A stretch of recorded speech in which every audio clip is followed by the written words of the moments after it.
Mr. Chair, magandang umaga po sa inyo lahat. Ako po si Pacifico Discaya, owner po ng St. Gerard Construction.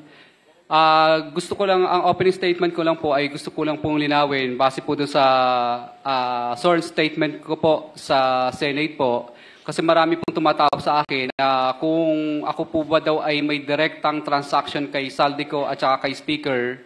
Gusto ko pong linawin sa kanila na wala po akong direktang transaction. Hindi po ako nagkaroon ng anumang klaseng transaction sa kanila. Lahat lang po ng mga sinabi ko po para makumpleto po ang aking sworn statement ay kaya nabanggit po ang mga pangalan na yun dahil yun po ang madalas na sinasabi ng mga kausap ko po ng politiko. Na binabanggit nila na kailangan ibigay mo na kaagad yung obligasyon kasi pinakukuha na ni Saldico at saka ni Speaker. Ganun po lagi ang madalas nilang sinasabi. Or, yung ibang salita, para malinis pakinggan, pinakukuha na ng taas yung ganito. So, marami pong pagkakataon sa mga nabanggit ko na madalas po nilang gamitin po ang pangalan po ni Saldico at saka ni Speaker. Kaya nga po, ako po ay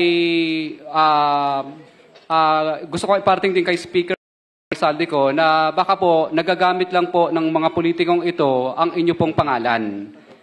Kumbaga, para makakuha o ano pong maklaseng bagay. Pero wala po akong direct na unawa or capacity na masabi na talagang kay Speaker po napupunta yon o kay Saldico. Kundi yun lang po ang mga binabanggit ng mga politikong nakakausap ko.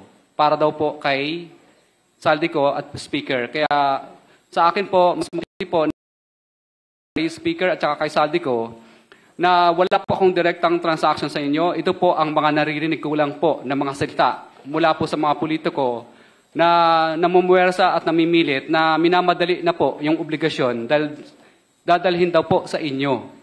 Yun po ang reason. Pero transaction sa kanila, wala po. Thank you po, Your Honor. Yan po ang opening statement nyo. Yes po. Kasi yan po ang kadalasang tinatanong ng iba pong mga kaibigan lang din po. At yung kinaklarify nyo po kanina would pertain dun sa mga sinabi mo dito sa sinumpaang salaysay na sinabit ninyo sa Senado. Yes po. Ito po yun. Ito po ba yun? Opo, kasi lumalabas po na sinasabi nila na ako daw ay nakadirektang transaction ko si Speaker at saka si Saldico, which is wala naman po talaga. Ang nandito po na nakasulat sa akin pong salaysay ay naririnig ko po na madalas pong sinasabi at pinagyayabang ng politiko na ibibigay po sa kay Speaker daw o kay Saldico yung obligasyon na hinihingi nila. So ang clarify nyo lang po sa amin ngayon is yung sinasabi mong no personal knowledge o wala kang diretsong transaction. Access. Yes po. Or access. And yes when po. you say access, physical access, personal access, nakausap, naka-meeting, nakausap in person.